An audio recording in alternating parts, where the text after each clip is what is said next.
Paalala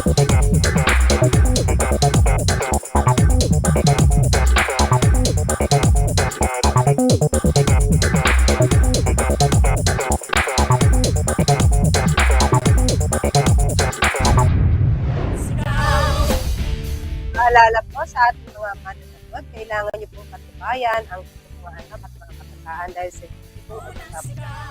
higit 840,000 pesos na halaga ng hindi rehistradong cooking oil o mantika na sabat sa Pampanga.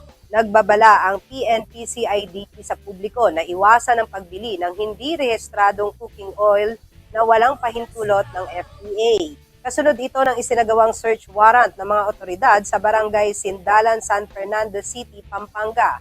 Doon nasabat ang halos 10,992 litro ng mantika na walang rehistro at tamang label. Nakumpiska rin ang 569 na lalagyan at 48 gallons ng naturang produkto. Sa kabuuan, tinatayang nagkakahalaga ng mahigit 840,000 pesos ang nakuhang cooking oil.